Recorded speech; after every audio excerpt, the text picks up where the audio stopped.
Hello, everyone. This is my presentation on Native American language and culture preservation. We are going to be focusing on the loss of language and how it affects the culture and the Native American languages right now at the moment. This is one of the biggest things they've had to take is the loss of the culture. The people who do speak the language are aging, and the younger generation is not being taught or they're not learning the actual language of their ancestors. And how is that going to affect their culture now, and how has it affected our history in our past? Really, what we're looking at is the decline of language of Native American languages is one of the most significant hits the population has taken in recent years. Native languages have been in decline for decades. Really, there's about 240 indigenous languages in the United States, with 65 already extinct, and 75 are near extinction, with only a few elder speakers left. These other speakers, with this decline in the language, might mean that there will be a loss of diverse cultures and traditions, which are specifically tied to the language. Why are we losing these languages? We've had these languages for years. They've predated the United States, some of them, and now they're going to the wayside. Well, Native Americans have lost control of their education of their children when the United States government forcibly enrolled them into residential schools designed for assimilation into an American mold.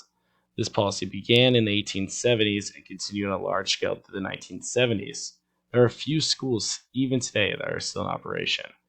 These schools have been focusing on more teaching them English and making it easier to communicate with American traditions and allow them to be able to move forward through our culture while losing part of theirs.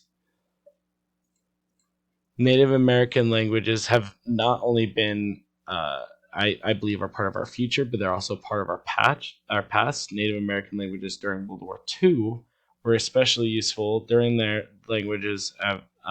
During World War II, the Navajo language was used to keep our soldiers safe, being Navajo code talkers. They're able to encrypt codes, and because it's such a rare language, it's really only on our continent.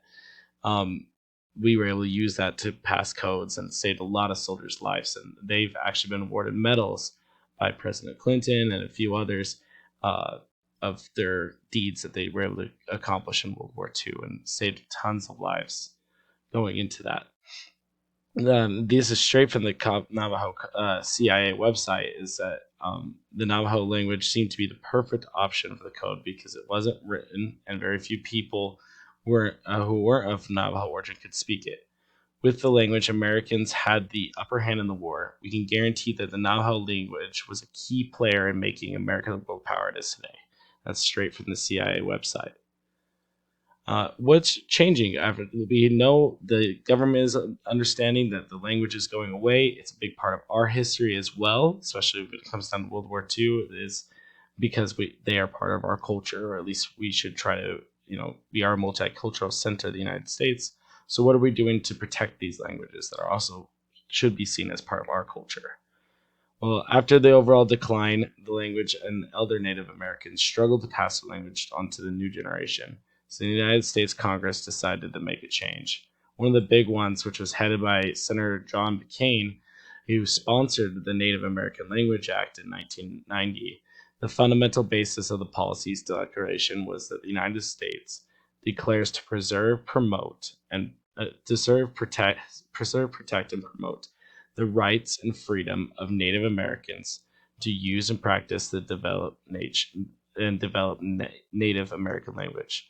So there is tons of languages that we're going to be trying to subsidize and try to make it easier for newer and like people who are Native Americans, Navajo tribes and stuff like that, or from those have those ancestry backgrounds. They're going to be pushed more to be learning and preserving that language, which hopefully will slow down the bleeding that we have at the moment.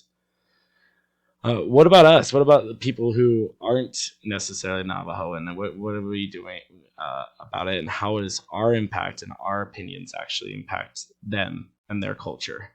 The language is connected. Language is how we connect with those shared cultures and pasts that we have. With it, we can gain meaningful insights into our personal lives and those around us.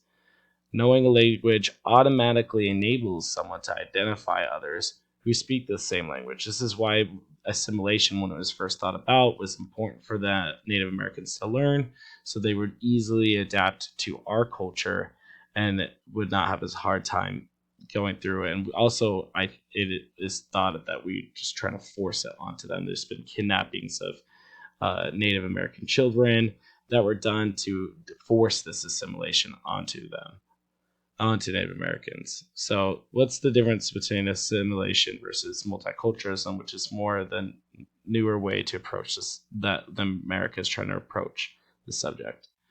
Like as we said, the sentiment on assimilation is not new. During the allotment and assimilation area of it was around 1887 to 1934, it was built to control the customs and practices of Native Americans. The Bureau of Indian Affairs, the BIA, Indian agents played a large role in the re-socialization of Native Americans into Anglo-American culture. In addition to providing food rations to tribal members who refused to abandon communal living or independent farming. BI agents were also assisted in kidnapping Indian children and their families and their enrollment in military and religious boarding schools. There was lots of cultures that were instantly put into these boarding schools to try to assimilate them into ours, and it was forced, as we can see by this BI agents. This is actually from the BI website that I got this information from. It's something they're open that happened in the past, and they're actually trying to change, and but they at least acknowledge their past and what happened. Multiculturalism in America. This shows that America is better because of our multiculturalism. It's not our culture is not based on race or ethnicity, not where we come from. When you create these pockets of isolation, and sometimes the assimilation process is bad because it's slowed down, it's wrong, and it limits people's aspirations. That's what Jeb Bush quoted when he was asked when he's running for governor. In 2015, multiculturalism should be openly embraced in the United States, with many pride themselves on having the freedom to be who they are without persecution. Instead, many still advocate for intolerance. What about English? What about the English? With English being the dominated language in the United States, many languages, not just Native Americans, are having a hard time competing. We don't know if these grants and other steps we've taken will help preserve the language. Even though we have these programs intended to help, they're also severely underfunded. So we're not actually sure if all these laws that are passing are going to actually save the languages, and we might have to actually lose some of our history.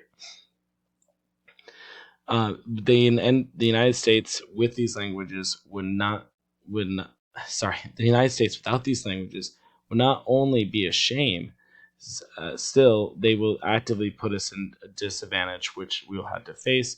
And being able to use the culture in the United States creatively has always been the significant strength. The more we focus on assimilation, the less strength we will have, cutting down the assimilation speech and helping people understand multiculturalism gives us an overall net benefit for Native Americans' lives and all Americans.